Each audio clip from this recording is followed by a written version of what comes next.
Ya, kembali bersama kami dan saya masih bersama dengan Dr. Hajah BRA Muriati Sudibyo dan masih akan berbincang mengenai bagaimana bicara mengenai keluarga, pendidikan keluarga. Ini kan Ibu bisa dikatakan keturunan ningrat atau bangsawan begitu. Apakah ini memang juga sangat seperti apa sih pendidikan ketika itu waktu kecil, remaja sampai kemudian membentuk Ibu sekarang ini? Ya, karena dari kecil sebetulnya umur 3 tahun saya dititipkan orang tua saya ke keraton ikut eyang Pakubuwono ke-10 karena ibu putrinya kawin dengan bupati dari Brebes, itu dia sepupu Kartini karena dia anak tertua dari Bupati Demak dan Ibu Kartini dari Bupati Jepara.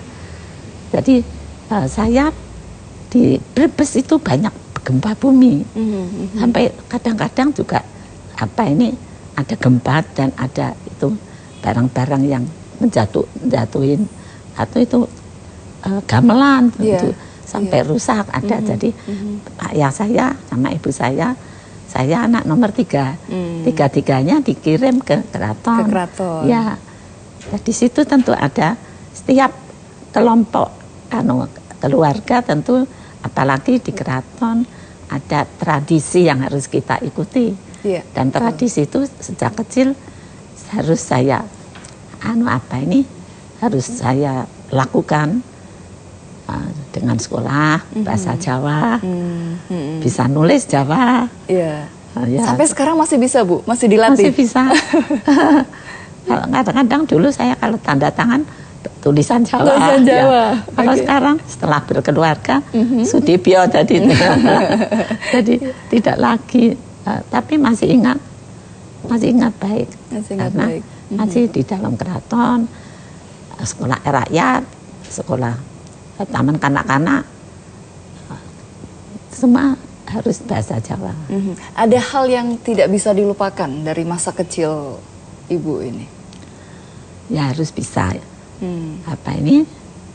Bahasanya kepada orang yang lebih tinggi harus dalam, panjenengan dalam, saya ya dalam,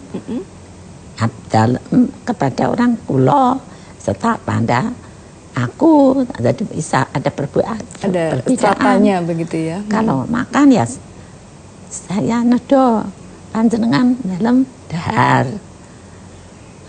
Jadi itu yang memang kadang-kadang kalau kita mendengarkan luar Solo, kadang-kadang ketawanya saya mau dalam atas, aku mau sare, saya mau tidur, dalam tadi tilem, beda banget bahasa halusnya begitu ya.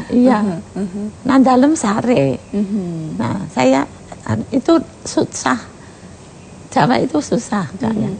Tapi bahasa Indonesia untungnya itu jadi hubungan kita dengan seluruh Indonesia bisa komunikatif ya. Universal ya. Semua strata, semua golongan ya Bu ya. Nah, hidup dalam bisa dikatakan dalam lingkungan keraton, apakah kemudian membuat menjadi dalam kungkungan begitu, tidak bebas atau bagaimana? Ya, itu pasti salah satu tradisinya. Kalau wanita biasanya sudah setengah dewasa enggak enggak boleh, pokoknya kalau pergi harus ada temennya gitu ya. Harus ada temennya. Kalau kemana juga harus tahu, pulangnya juga harus tahu. Dan harus pergi kemana itu mesti harus laporan. Kalau di keraton mesti laporan. Pulangnya nanti ya lebih ketat dari militer kayaknya ya. Tapi saya juga biasa, hanya saja lama-lama kalau sudah saya katakan itu tema dari buku saya itu menerobos itu, saya harus juga maju mengikuti perkembangan zaman. Karena aku terus seperti itu, aku bagaimana nanti aku tidak bisa komunikasi dengan masyarakat karena saya hanya terbatas ya dulu. Sekolahnya terbatas. Untuk laki-laki terbatas gitu ya. Jadi panas di Putri, ada panas di Siwi yang taman kanak-kanak. Nah, untuk Kakung ada lain lagi gitu. Ya, saya ingin maju. Ya, ingin maju. Meskipun saya sudah berkeluarga, saya juga ingin terus meneruskan pendidikan. Bahkan sampai doktoral ini menarik kalau dilihat di buku, mungkin agak lompat sedikit ke belakang gitu, karena di buku memang ada di belakang terkait dengan mengambil saya banyak doktoral. Cerita, jadi cerita sejarah, jadinya karena saya senang sejarah, jadi budayaan, saya ceritakan terlalu banyak dibaca orang. Loh, ini mengenai ibu sendiri malah di paling belakang. Karena di awal-awal justru bicara mengenai tradisinya, silsilah keluarga, sampai ada raja terakhir, silsilah dan segala macamnya. Ini memang menarik sekali. Sampai ada Surakarta. Surakarta, Solo, dari Solo ya, Ibu ya, Surakarta. Baik, dan tadi kalau sudah disinggung tadi, karena sudah disinggung mengenai masalah pendidikan begitu ya, ini buat Ibu memang sangat penting sekali ya, pendidikan ini, terutama untuk para perempuan. Ya, untuk perempuan itu sekarang sudah maju sekali dan itu syukur, alhamdulillah. Anak wanita sudah bisa jadi menteri sekarang banyak. Kemudian sudah jadi di pendidikan tidak hanya dosen tetapi juga rektor. Kemudian wanita juga di dalam bisnis itu memimpin usahanya, seorang wanita bisa maju.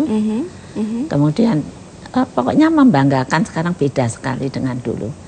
Jadi memang dulu eyang saya sudah mengingatkan, eyang saya mengingatkan putranya Pak Togana ke-10 itu, saya masih ingat ada putranya banyak sekali, semua harus sekolah. Baik perempuan maupun laki-laki semua harus sekolah. Iya, pernah yang saya enggak, kalau putri enggak, masih kuno. Yang putri enggak, itu baru yang ke-10, ke-11 sudah enggak, ke-12 sudah enggak, karena perubahan zaman. Yang itu meninggalnya tahun 1939. Kemudian Perang Dunia Kedua itu tahun 41.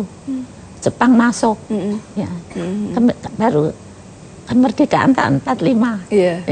Ibu benar-benar luar biasa ya, masih karena senang sejarah jadi benar-benar mengingat sekali semua tahun per tahunnya begitu ya. Jadi saya kepingin maju, karena saya kawin saya 56. Dulu enggak pernah pergi keluar Solo. Dapat suami. Ketemunya di mana itu sama Bapak? Ketemunya di airport. Mungkin bisa diceritain, pasti masih inget dong Bu, ketemunya gimana itu di airport, berarti lagi sama-sama lagi nunggu nih ya, nunggu penerbangan. Ya, enggak, malah ibu saya dari Jakarta menengok anaknya yang di Jakarta. Kemudian dia membawa tas ibu saya sendiri. Terus ada laki-laki sama ibu gitu ya. Sama ibu membawa terus mengenal perkenalkan diri, dia baru dari Amerika gitu, jadi sekolahnya sudah selesai, jadi guru di Bandung gitu ya. Kemudian kok lama-lama ya perkenalan demi perkenalan, bukan saudara keraton, padahal saya tentunya harus berkeluarganya dipilihkan selalu untuk keluarga sendiri. Ada bibit bebet bobot biasanya Bu ya. Nah mungkin lebih lanjut lagi diobrolkan nanti Bu, kita break dulu. Kita akan kembali usai pariwara, tetaplah bersama kami.